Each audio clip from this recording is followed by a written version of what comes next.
What's up, y'all? It's your boy Chase, and look, we about to cut right to the chase today. So Wendy Williams has done a call-in interview with the Breakfast Club. If you not had a chance to listen to that yet, and you are a Wendy Williams fan like me, I definitely recommend you go take a listen to that interview. Man, that was wow. Now, child, y'all know I'm new to this, not used to it. I'm very new to this. So, child, everything I say is alleged. I don't know none about the legalities of this stuff.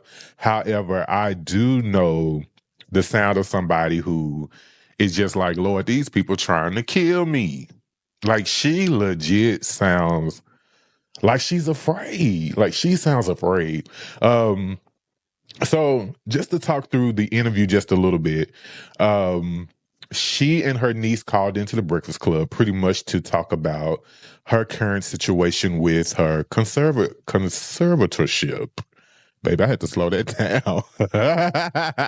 Because that word's finna kick my ass. Did y'all catch that? So, yeah, so she's in a conservatorship, which basically is a legal situation that a judge appoints someone to basically look after you and your finances because they feel like you are not fit enough to do it yourself. I have so many questions about that. I really do. And it would really be dope to have a legal counsel person on here, somebody that's an attorney, to come on here and kind of discuss what that is and how does a person actually get in that situation to where they need a conservator. But yes, however, Wendy and her niece came on talking about her situation and pretty much explained that she's in they called it a luxury prison, where she can't even go down the elevator without somebody coming with a key, to let her down. And really, she's like the people in there, like, there's nothing against them, but they're just not her type of people. And you know exactly what she's saying when she says that. And she's saying it in the most, she's saying it in the nicest way possible that I think she can actually say what she really want to say in the type of environment that she's in. And clearly, she's not able to have access freely with her family and with friends and for people to come in to see her when they want to see her or what have you. Also, apparently Charlemagne had wanted their host to go to try to get access to the building. And once they figured out who she was, they was like, ain't no Wendy here. I guess they called the conservator, and the conservator was like, ain't going down, whatever, alleged child. That's what they said. But all in all, like, one thing about it, I would say a couple things about Wendy is I've always been a Wendy Williams fan as far as her on television. Obviously, during her radio days, I was very young. And I think about it, I don't think I ever heard on the radio because child probably wasn't in, the cycle of where her shows were playing on the radio. But her TV personality, I have always enjoyed. She is a very matter-of-fact person. She's offensive to some people because, I mean, she speaks her truth. And she just tell things how it really is. She's not really a sugarcoat person. And a lot of times the stuff she be saying be dead on. She ain't the nicest with her delivery. But nonetheless, if you have ever watched her show, how you doing? Then you know what I'm talking about. But beyond that, I think my biggest question is, again, like, how does one find themselves in that type of situation? And I am in no means wanting to place blame on anyone, but I'm speaking from my lens. I couldn't imagine, let's say my mother being in a situation where I don't have access to her freely, when I want to see her or when I want to talk to her. So I think I have more questions about, like, okay, one, how do you get in this situation? And two, like, where is your support system, right? where's your support system around all of this? Or, I mean, maybe she didn't include family in a lot of stuff. Again, you never really know what goes on behind closed doors with people because we're literally on the outside looking in. And of course, we all have our opinions about what is or what ain't, and her family could have did this, they could have did that. All of those things are true. But again, it really makes me um it really makes me understand the importance of having really good, genuine people around you. Um, and not only that, having people around you that stick with you even when you piss them off. If y'all want to talk about it, like you need that one person in your life that you can piss off and they still gonna ride with you because at the end of the day, they know who you are, they know your heart, and they know we all human. Everybody get on everybody's nerves, child.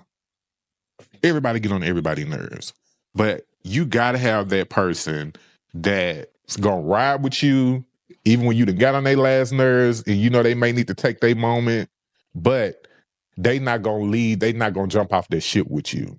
And if you ain't got that kind of person in your life, definitely find that person. I definitely had one with my best friend.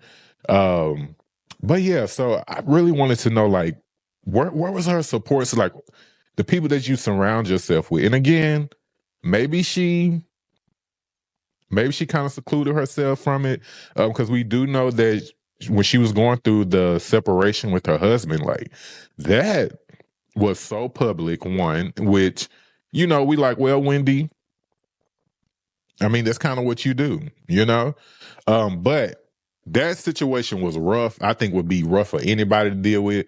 Child, I ain't never been married, but I have went through a horrible breakup. So I can only imagine what kind of mental place that may have put her in. And alleged if she was abusing drugs and things like that. I can imagine how all of those things can take place on a person. And going back to the conservatorship, there was a announcement or something that came out a little while ago, pretty much saying like she was incapacitated. Baby, these big words are baby. Incapacitated, child. I got to slow down. And y'all, look, I'm from Tennessee. I'm country. Okay, I am country. But no. So yeah, they said like she was incapacitated. And judging from that interview, like, is Wendy Williams who she was when how we saw her on TV? Probably not. But to say that she's incapacitated, I think is a stretch, and borderline a lie. But that's just my opinion on that. So yeah, so I don't think that she's incapacitated. And true enough, she may need more assistance, but child, can her family not do that for her? I mean, I don't know. Can they not? Yeah, overall, though, it's just a really bad look, especially on the part of the conservatorship. She also was like, she only has $15. $15. Baby, I spend that, child, almost every day at the Wingstop. That's crazy. That's crazy. So again, like, I just couldn't imagine, one, being in that situation, and two, actually having a person in that situation that I really love and I'm really close to.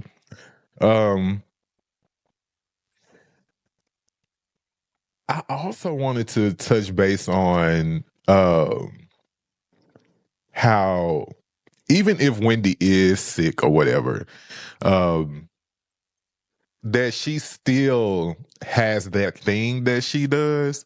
And it was very much shown towards the end of the interview when Charlamagne brought up, like, she's been talking about stuff that's coming to the forefront for years, and they brought up the Diddy situation and how you literally could tell, like, once she started getting on like a hot topic vibe, because that was her thing. Once that came into me, like, she just clocked right in. She clocked right in, and her wit about the situation was so on par and so on point, that really, like, for me, like, it felt like, oh shit, like we got a little piece of the Wendy that we used to love. So I did enjoy that moment of being able to see her kind of, at least for a second, being able to jump back into her moment. So I was in this video by saying, always be who you are. No matter what obstacles come your way, no matter what kind of hiccups come your way, be who you are. Because who you are is always going to shine through. And what I loved about that specific moment, and literally the moment was maybe 2 seconds, but in that moment, that's when I felt like, because I'm not gonna lie, at first, when it first started, how she was talking, you know, with the excuse me, because again, like, that's just not how we're used to hearing Wendy. So it was making me be like, But by the end of that interview, and by the time I got to that little 2 second moment where she went in on Diddy, the Diddy situation, that's when it touched me that, oh yeah, that's Wendy. And so again, I say that to say, like, trials and tribulations come. They do. You know, setbacks come. Anything that you can imagine that could happen to knock you off course will happen. However, stay true to you. Stay true to who you are, because those things are going to be the things that always shine through. So y'all, that was a tough interview to watch. And again, if you have not watched it, please go support the Breakfast Club, child. I'm gonna tell y'all to support them. They need to be telling y'all to support me. But go watch that interview, and if you have watched it, like, I'm so curious to see, or to hear, or to read what you all think about Wendy Williams' situation. So please tap into the comments and tell me what y'all feel about it. And until next time, ciao.